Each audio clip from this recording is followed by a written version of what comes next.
안녕하세요. 1월 7일 금요일입니다. 오늘은 요한복음 2장 13절부터 25절까지입니다. 제가 읽겠습니다. 유대인이 유월절이 가까운지라 예수께서 예루살렘으로 올라가셨더니 성전 안에서 소와 양과 비둘기 파는 사람들과 돈 바꾸는 사람들이 앉아 있는 것을 보시고 노끈으로 채찍을 만드사 양이나 소를 다 성전에서 내쫓으시고 돈 바꾸는 사람들의 돈을 쏟으시며 상을 엎으시고 비둘기 파는 사람들에게 이르시되 이것을 여기서 가져가라. 내 아버지의 집으로 장사하는 집을 만들지 말라 하시니 제자들이 성경 말씀에 주의 전을 사모하는 열심이 나를 삼키리라 한 것을 기억하더라. 이에 유대인들이 대답하여 예수께 말하기를 내가 이런 일을 행하니 무슨 표적을 우리에게 보이겠느냐. 예수께서 대답하여 이르시되 너희가 이 성전을 헐라 내가 사흘 동안에 일으키리라. 유대인들이 이르되 이 성전은 46년 동안에 지었거늘 내가 3일 동안에 일으키겠느냐 하더라.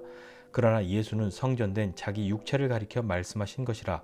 죽은 자 가운데서 살아나신 후에야 제자들이 이 말씀하신 것을 기억하고 성경과 예수께서 하신 말씀을 믿었더라. 유월절에 예수께서 예루살렘에 계시니 많은 사람이 그의 행하시는 표적을 보고 그의 이름을 믿었으나 예수는 그의 몸을 그들에게 의탁하지 아니하셨으니 이는 친히 모든 사람을 아심이요 또 사람에 대하여 누구의 증언도 받으실 필요가 없었으니 이는 그가 친히 사람의 속에 있는 것을 아셨음이니라. 아멘. 성전에서 이야기, 성전 정화, 성전에서 예수님께서 상인들과 그들을 내쫓으시고 또 그 일이 일어나고 난 이후에 사람들과의 이야기들을 요한이 기록했습니다. 성전은 어떤 곳인가요?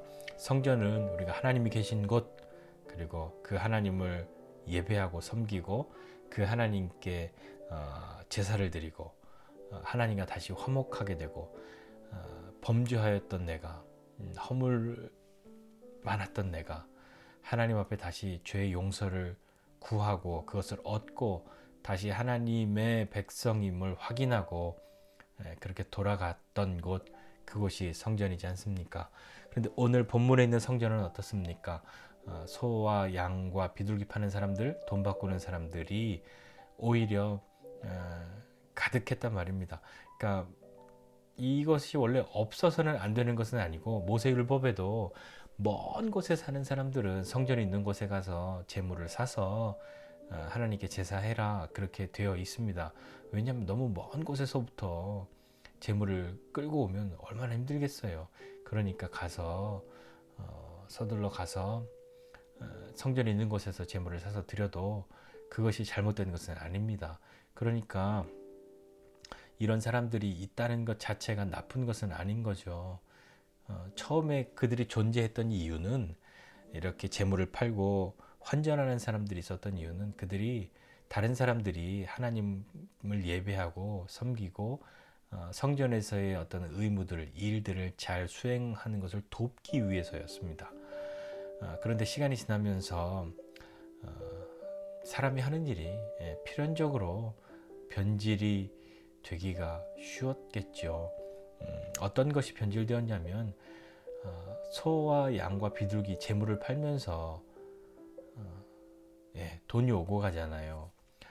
성전세를 내는 두로의 은화만 받았단 말입니다. 그것이 은혜 함량이 좀 더 많았으니까요.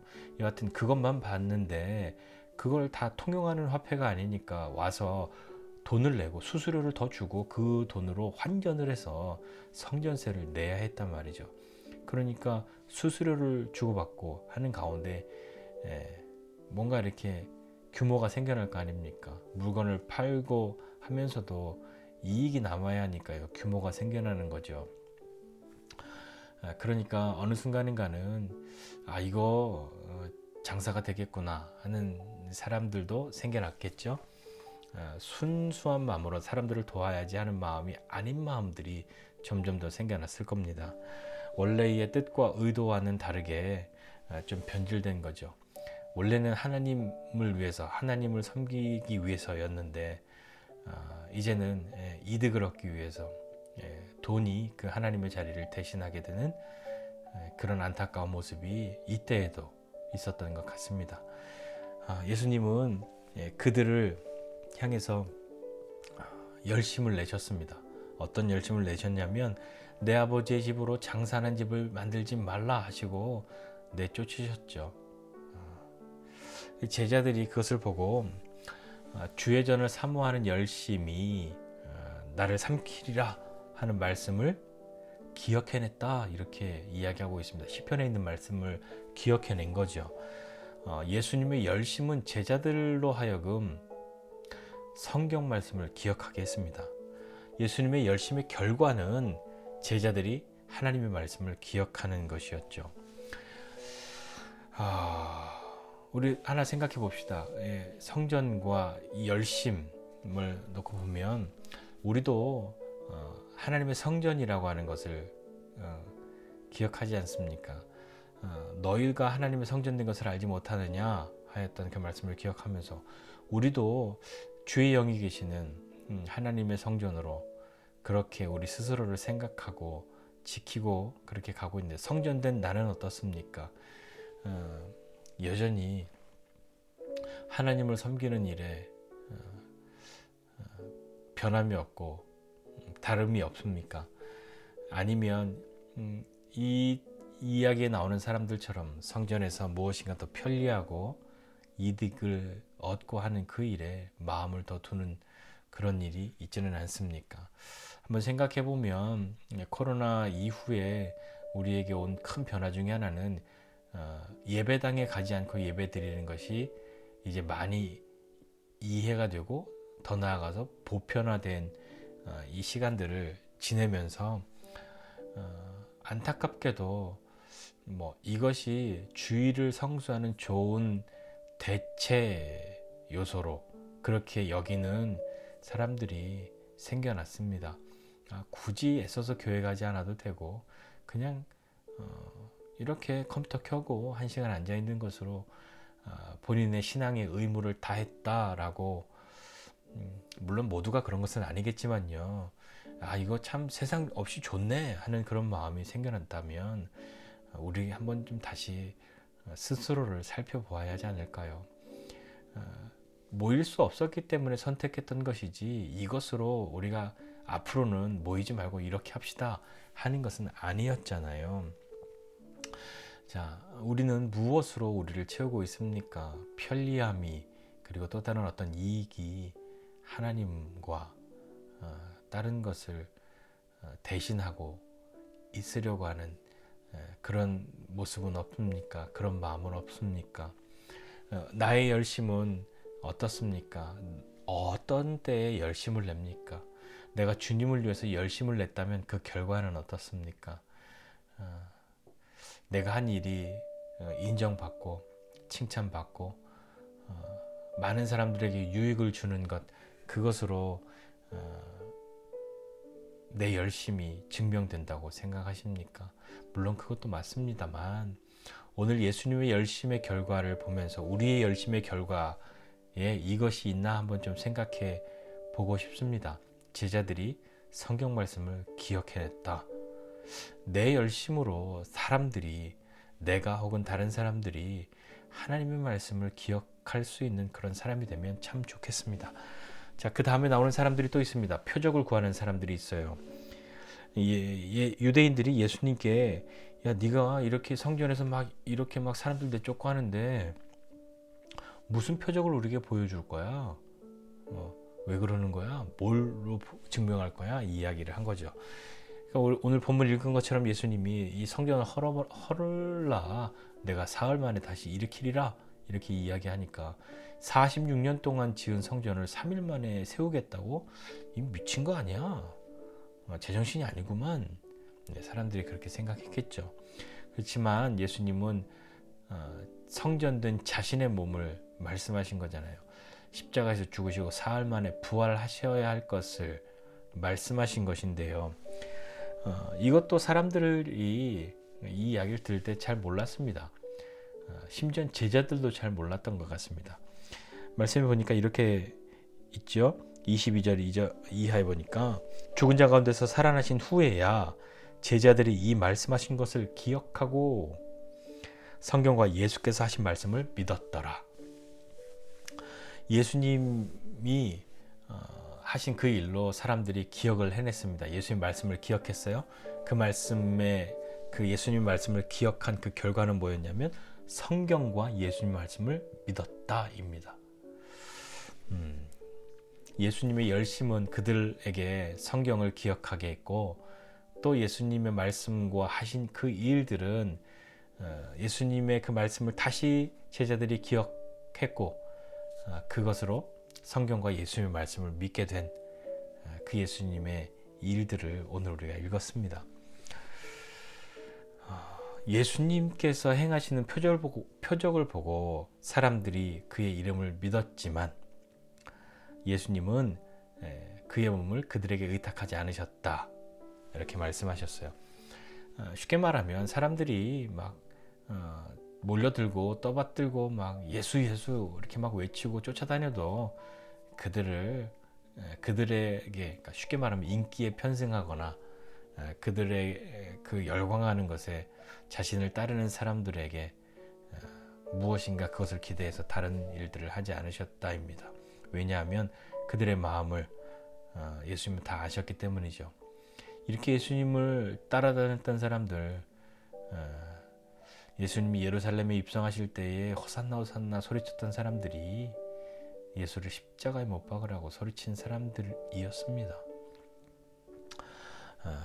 우리는 이게 참 어렵습니다. 왜 어렵냐면 사람들이 나의 이름을 부르고 막 쫓아다니고 떠받들고 그러면 그거 보통의 사람들이라고 하여도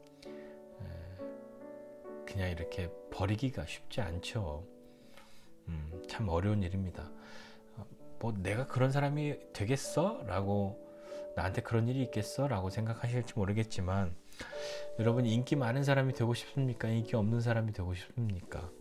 아니면 사회적 관계가 이렇게 넓고 풍성한 사람이 되고 싶습니까? 아니면 혼자인 사람이 되고 싶습니까? 보통의 경우는 그래도 혼자 있고 뭐 아무 인기도 없는 것보다는 그래도 적당히 인기도 있고 사람들과의 그 사회적 관계도 조금 어느 정도는 있는 삶을 다들 선호하고 그렇게 하고 싶어 하지 않겠습니까? 그러나 사람은 참 안타깝게도 그렇게 마음을 다 내어주고 해도 참 아픔을 많이 겪게 되는 것 같습니다.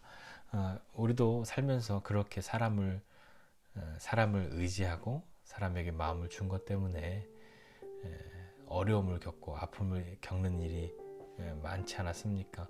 오죽하면 사람은 믿을 것 아니라 사람은 사랑해야 할 대상이다 라고 하는 말로 스스로를 격려하고 위로하고 하는 그런 마음들이 왜 생겨났겠습니까? 우리가 믿을 분은 예수님이신 거죠. 사람을 신뢰해봤자 사람은 신뢰의 대상이 믿음의 대상이 아닙니다. 성전된 나 오늘 말씀 생각하면서 한번 다시 보면 성전된 나는 어떤가? 나는 무엇으로 채워져 있나? 원래의 뜻과 의도와는 다르게 하나님 대신에 다른 것으로 조금씩 그렇게 확 바꾸지는 않았어도 어느샌가 하나님과 조금씩 쉐어합시다 하고 점점점 그 지분을 절대적인 하나님에서 조금 양보하세요 그렇게 하면서 조금씩 나누어가고 있는 그런 모습은 없습니까? 나는 어떤 열심이 있습니까? 무엇을 향한 열심이 있습니까? 내 이득을 향한 열심은 정말 특심하지만 주님을 향한 열심은 이미 예전 이야기, 과거의 이야기, 추억 속의 이야기 그것으로 있지는 않으십니까? 우리 열심의 결과는 무엇입니까? 내가 인정받고 내가 높아지는 것입니까? 아니면 예수님의 열심처럼 하나님의 말씀을 기억하게 하는 것입니까? 표적을 구하면서 믿지 말고 그분을 만나고 그분을 알고 그분의 말씀을 기억하며 나아가는 저와 여러분 모두가 되었으면 참 좋겠습니다. 오늘도 믿음으로 승리하는 여러분 되시기를 주님의 이름으로 축복합니다. 기도하겠습니다. 하나님 아버지 은혜와 사랑을 감사드립니다. 하나님 성전된 우리 또 우리의 열심 또 표적을 구하는 것 아니라 또 하나님의 말씀을 따라 그 말씀을 따라 믿는 믿음의 사람 되기를 원합니다. 하나님 표적과 기적이 없는 것은 아니고 그것이 나에게 일어나지 않는 일이라고 하는 것은 아니지만 그것만 추구하고 그것을 따라가는 것 아니라 그것을 통하여 우리가 알아야 할 것 주님이시고 우리가 알아야 할 것 하나님 말씀인 것을 알고 우리의 믿음의 근거가 하나님 말씀 가운데 있음을 다시 한번 생각하면서 믿음으로 나아가는 사람 되도록 주님 은혜를 베풀어 주시옵소서. 하나님 우리는 무엇을 생각나게 하는 사람이 되어야 하겠습니까? 내 열심으로 또 내 삶으로 하나님의 말씀을 기억나게 하는 사람, 예수님을 생각나게 하는 사람, 그런 사람 될 수 있도록 주님 은혜를 베풀어 주십시오. 오늘도 주의 도우심으로 믿음으로 한 걸음 한 걸음 나아가는 삶 되기를 원하고 예수님의 이름으로 기도드립니다. 아멘.